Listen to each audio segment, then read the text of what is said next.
मैं दक्षा सिंह, दक्षा क्लासेस के online platform पे आपका स्वागत है।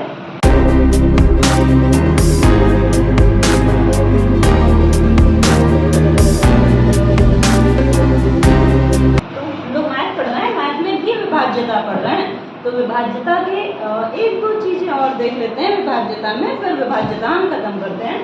तो कल हम लोगों ने 13 तक की विभाज्यता देखी थी। 13 तक की विभाज्यता के बाद अगर बेटा देखा जाए तो 14 की विभाज्यता, तो जो 14 की विभाज्यता होती है तो वो सभी संख्याएं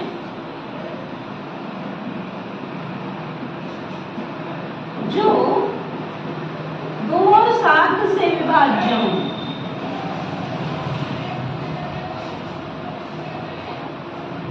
वो सभी संख्याएं जो 2 और 7 से विभाज्य हों वह 14 से विभाज्य होंगी। ठीक है बेटा, वो सभी संख्याएं जो 2 और 7 से विभाज्य हों वो 14 से विभाज्य होंगी। तो बेटा 2 की विभाज्यता आपको पता है, जो इकाई का अंक है वो 0, 2, 4, 6, 8 होना चाहिए। और 7 की विभाज्यता कहती है, क्या कहती है भैया, और जो 7 की विभाज्यता है, देखिए 7 की विभाज्यता इतनी आसान नहीं होती। तो जो 7 की विभाज्यता है उसका थोड़ा सा याद करने का लोचा रहता है। तो 7 की विभाज्यता मतलब इकाई के अंक को दोगुना कर सही अंक से घटाना है आपको। तो आप इसको देख लेना कि अगर कोई संख्या हो उठा लेना, तो जैसे कौन सी संख्या उठा सकते हैं हम,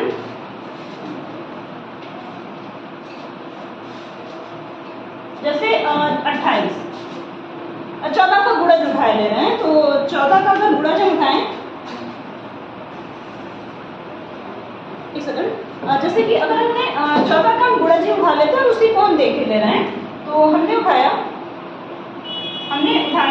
14 196। ठीक है, ये 14 का वर्ग होता है, तो उससे और पता है ये 2 से भाग हो जाएगा, ये 2 से तो पूरी तरीके से कट जाएगा क्योंकि इकाई का अंक 6 है और 7 की हमारी विभाज्यता करती है, क्या करती है भैया, अंतिम अंक को दोगुना करो और शेष अंक से घटाओ, तो 7 बचेगा, 7 से विभाज्य होगा। इसका मतलब 196 14 से विभाज्य हो जाएगी। या फिर अगर 140 रख के देख लें, 140 रख के देख लें तो 14 का 10 गुना है ये, तो ये 2 से विभाज्य होगा, हमें अच्छे से पता है।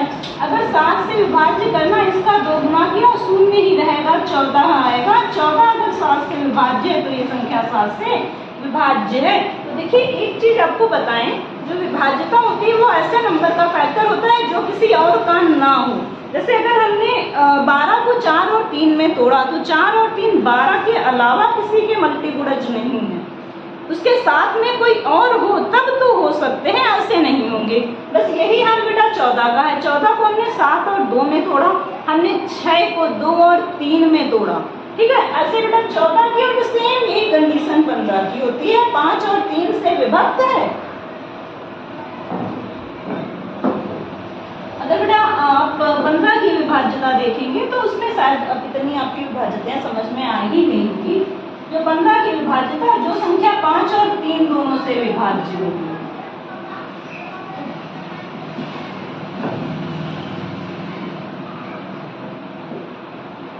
ठीक है बेटा, वह 15 से विभाज्य होगी। ठीक है, तो 5 की विभाज्यता के लिए तुम्हें अच्छे से पता है इकाई का अंक 0 या 5 होना चाहिए, और 3 की विभाज्यता के लिए संख्या के अंकों का योग 3 से विभाज्य होना चाहिए। छोड़ देते हैं, एक रख के देख लेते हैं, जैसे 2 2 5। ठीक है, तो 5 से कटेगा क्योंकि इकाई का अंक 5 है और 5 2 7 दोनों ये 3 से कटेगा। ठीक है, आगे बढ़ते हैं, 16 की विभाज्यता देख लेते हैं। तो बेटा ये कॉमन है तो इनको थोड़ा हिसाब से रखना, तो ये कट पिट जाएंगे थोड़ा जल्दी, सिर्फ देखना होता है हमको और उससे ज़्यादा कुछ नहीं होता है। तो बेटा 16 से विभाज्यता, अच्छा अब 16 से विभाज्यता अगर देखें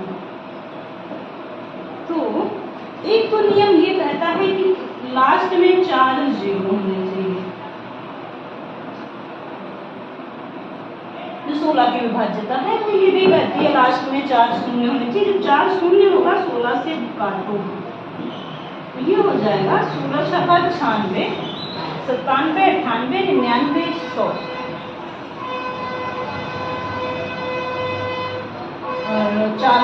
गया ना, 16 दूनी 32, उसके बाद 8 बचा और 16 बचे 80। तो देखिए कोई रूल नहीं है, जैसे अभी हमने फॉलो किया 8 को, 4 को, 2 को, तो यहाँ पर हमने बता दिया शून्य की संख्या कम से कम 4 होनी चाहिए। यहाँ हमने बता दिया शून्य की संख्या अंत में शून्य की संख्या 3 होनी चाहिए। यहाँ हमने बता दिया अंत में शून्य की संख्या 2 होनी चाहिए, यहाँ पर 1 होना चाहिए।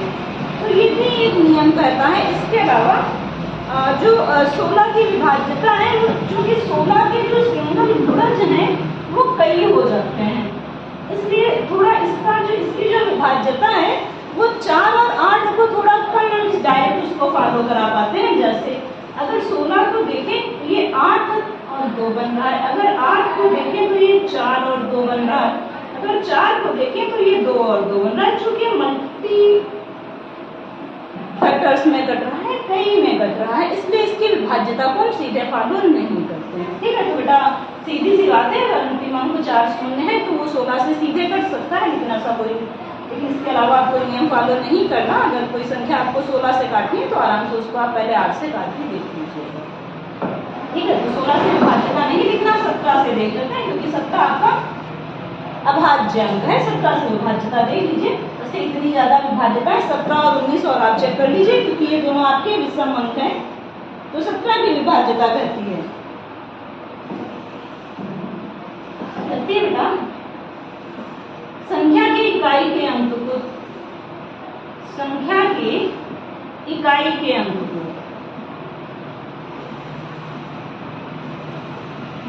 5 गुना कर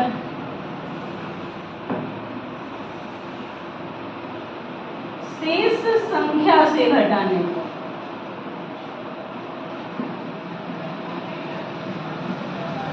संख्या की इकाई के अंक को 5 गुना कर शेष संख्या से घटाने पर प्राप्त संख्या यदि 17 से विभाज्य हो,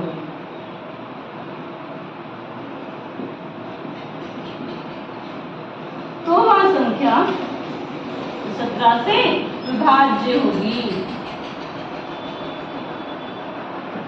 संख्या के इकाई के अंक को 5 गुना कर शेष संख्या से घटाने पर प्राप्त संख्या यदि 17 से विभाज्य हो, तो वह संख्या 17 से विभाज्य होगी। मतलब बहुत बड़ी संख्या तो आप देख सकते हैं, जैसे 289। अब इसका अगर 5 गुना करेंगे तो घटाने को बचेगा क्या, देख लेते हैं। 45 देख लेते हैं, अंतर कर लेते हैं, तो अंतर रख लेते हैं, एक बार अंतर रख के देख लेते हैं, क्योंकि अंतर रखने पर हमारा कुछ ऐसा आ रहा है, क्योंकि मेरे हिसाब से तो ये कुछ ऐसा आएगा ही नहीं। देख लेते हैं, तो 7 और 15 से 8, हाँ 15 से 8 गया 7, और उल्टा कर रहा है, इधर को घटा रहा है, और इससे क्या गया 17 आ रहा है, 17 और 17 से विभाजित हो जाएगा, मतलब ये 289 आराम से 17 से कट रही है। ठीक है, मतलब घटा रहे हैं, घटा क्या रहे हैं, अंतर ही है ये, घटाना नहीं है। अगर संख्या की इकाई के अंक को 5 गुना कर शेष संख्या से घटाने पर प्राप्त संख्या एक संख्या से विभाज्य हो। ठीक है, तो अंतर रख लेना, ये हमने तो घटाना था हमें, तो चूंकि ये संख्या छोटी थी और मेरे पास 45 बड़ी थी, तो मेरे पास कोई ऑप्शन नहीं था, हमको उल्टे ही घटाना था, तो हमने घटाया तो 17 मिला। तो 17 भी कट रहा है 17 से, तो मेरा तो काम चल गया। तो भैया इसके अलावा अगर आप 17 का गुणज चेक करेंगे तो अगर या तो 2-4 अंकों में हो, अब 3 अंकों पर तो हम रख नहीं सकते, और मुझे 3-4 अंकों के गुणज याद नहीं। आगे बढ़ते हैं, 17 के बाद है बेटा 18 से विभाज्यता। तो 18 जो संख्या 9 और 2 से कट जाए, 3-3 से कट जाए, तो थोड़ा 18 की विभाज्यता पर फोकस कम करना। देख लेते हैं 19 की विभाज्यता। ठीक है बेटा, जो गुणज की विभाज्यता हो उनको हम गुणज में ही काट लें, वो बेहतर है, क्योंकि अगर आप 12 और 15 के बाद एकदम से काटते हैं थोड़ी आपको भी दिक्कत होती है, तो इससे बढ़िया है जो ज्यादा बड़ी विभाज्यताएं हैं उनको टुकड़ों में ही काटते हैं। जैसे 17 की विभाज्यता थी, तो 17 चूंकि सिंगल नंबर है, अभाज्य संख्या, इसलिए हम इसको नहीं काट सकते थे, तो 19 से विभाज्यता देख लेते हैं। बस ये लास्ट विभाज्यता है, फिर इसके बाद विभाज्यताएं नहीं देख रहे हैं। फिर जैसे वो आपसे पूछता जाए, जैसे 21 से पूछता है, तो 21 की विभाज्यता सीधी सी है, 7 और 3 से विभाज्य होनी चाहिए संख्या। 23 की विभाज्यता, 22 की विभाज्यता 11 और 2 क्रमांक होते हैं, तो सीधे जो संख्या 11 और 2 से विभाज्य है उसका देख लेना। जैसे कि 19 तो नहीं कट सकता, लेकिन 20 कट सकता है। तो 20 भैया 4 से कट रहा है, 5 से कट रहा है, 5 के फैक्टर करें 2 कट रहा है, तो हम इसको इस मिनी फैक्टर में तोड़ के काट लेते हैं, देख लेते हैं, चेक कर लेते हैं। 21 को देखें तो ये 7 और 3 होता है, तो चूंकि ये 7 और 3 पहले से होता है, इसलिए इसका 7 और 3 सिंगल गुणज हो, इसके अलावा कोई नहीं होता। ना 7 को तोड़ सकते हो ना 3 को। तो जो संख्याएं 7 और 3 दोनों से विभाज्य हैं, वो भैया जो संख्या इन दोनों से विभाज्य हैं वो संख्या 21 से विभाज्य होगी। ठीक है। इसके अलावा अगर हम 22 को देखें तो 11 और 2 को जैसे जैसे हम आगे बढ़ते जाते हैं तो संख्याओं की विभाज्यता हमारी भैया गुणनखंड पे डिपेंड करने लगती है। तो लास्ट 19 की विभाज्यता हम देख लेते हैं, इसके बाद नहीं पहुंचेंगे हम आगे क्योंकि फिर बहुत ज्यादा हो जाएगा। तो मैं 19 की विभाज्यता कहती है भैया संख्या की इकाई का अंक का 2 गुना करिए जिस शेष अंक में जोड़ा गया।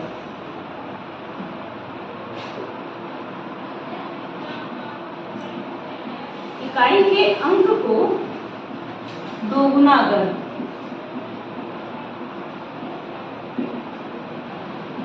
यदि शेष अंक में जोड़ा जाए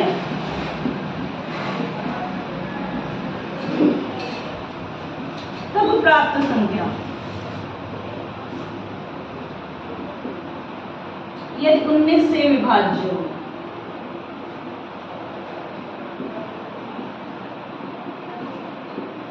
तो संख्या 19 से विभाज्य होगी। देख लेते हैं।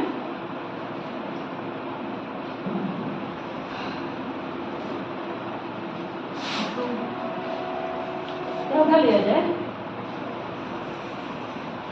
क्षेत्र उठा लेते हैं, उठा लेते हैं। तो इसका 2 गुना किया, 12 जोड़ दिया, 7 दोनों 19 हो गया, 19 से कट जाएगा। 95 उठा के देख लेते हैं। तो इसका 2 गुना किया, 5 दूनी 10 हो गया, 19 हो गया, 19 से कट गया। 361 उठा के देख लेते हैं। तो इकाई के अंक का 2 गुना किया, 2 हो गया, 6 2 8 3 38 हो गया, 19 से कट गया। ठीक है, मतलब सीधी सी बात है, इकाई के अंक का 2 गुना करो और शेष अंक में जोड़ो। तो अगर आपकी संख्या कट रही है तो आपकी संख्या जो है 19 से विभाज्य है। तो विभाज्यता इतनी ही रखेंगे। अब नहीं रखेंगे तो जैसे अगर आपको 24 मिल जाए तो 8 3 में फैक्टर कर लेना, मतलब एक समांक 8 से कट रही हो, दूसरा भी समांक 3 से कट रही हो। ऐसे जो 25 होता है क्योंकि 5 5 के गुणज में होता है तो उसके गुणज ही सीधे उठे होते हैं। मेरे हिसाब से विभाज्यताएं बहुत हो गई हैं, एनफ हो गई हैं, और इससे ज्यादा याद करना भी आसान नहीं होता है। क्योंकि हमने काफी कोशिश की कि आप लोगों को आ जाए। तो कुछ क्वेश्चन है, आप लिख लीजिए और आप हमको बता दीजिएगा इनके मान क्या आ रहे हैं। आप हमको मैसेज कर दीजिएगा। तो क्वेश्चन नोट कर लीजिए।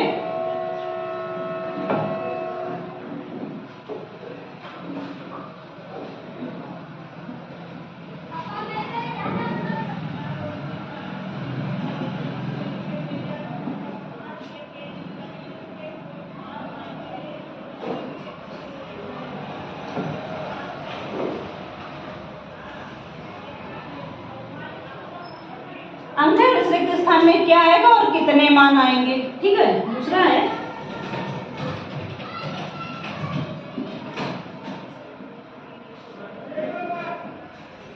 फिर आपको बताना है रिक्त स्थान पर क्या आएगा और कितने मान आ सकते हैं। क्या आएगा और कितने मान आ सकते हैं। तीसरा कह रहा है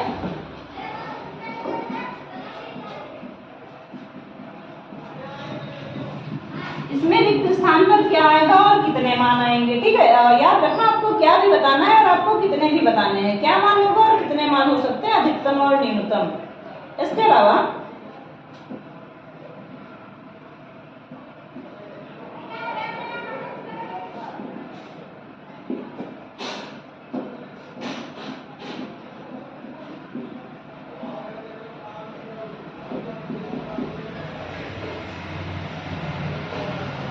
एक और ब्लैंक दे रहे हैं, यहाँ आपको दोनों मान डिफाइन करने हैं।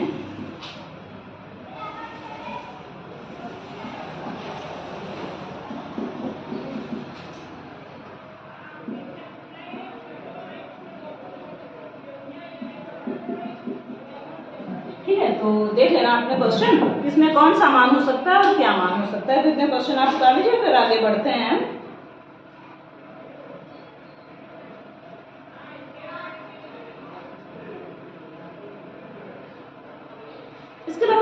एक क्वेश्चन पूछता है तो कई क्वेश्चन चूंकि धीरे धीरे क्वेश्चन जब हम सेट करेंगे हम तभी बता पाएंगे। जो क्वेश्चन आ रहा है हमको क्वेश्चन लिखना पड़ेगा, क्वेश्चन लिखने में टाइम लगेगा, तो जिस दिन हम बोर्ड पर पहले से क्वेश्चन लिख लेंगे उस दिन हम आपको बताएंगे। तो आज नहीं बता पाएंगे, तो आज के लिए इतना ही। और आपकी अब जो विभाज्यता है वो खत्म हो गई है। कल जो हम नेक्स्ट चैप्टर शुरू करेंगे वो रिटर्न भिन्न शुरू करेंगे। और आप लोग कोशिश करना कि जो विभाज्यताएं हैं या जो रिमेन क्वेश्चन है उनको आप आराम से देख लें और कोशिश करें वो आपको समझ में आ जाए। और एटलीस्ट कमेंट कर दिया करो सेल्फ बढ़िया है क्लास, सिर्फ यही नहीं बताना है जो आपकी दिक्कतें हैं आपको वो भी हमसे शेयर करनी है। और तो कल भिन्न पढ़ाएंगे। तो इसके अलावा आप अपना जो चैनल है वो सब्सक्राइब कर लीजिएगा और शेयर कर लीजिएगा। काफ़ी जितना आप शेयर करते चलेंगे उतना मेरे लिए बेहतर रहेगा, हमको भी अच्छा लगेगा कि चलिए लोगों की समझ में आ रहा है तो इसको सब्सक्राइब कर रहे हैं और शेयर भी कर रहे हैं। ठीक है, आज के लिए इतना ही, नेक्स्ट वीडियो में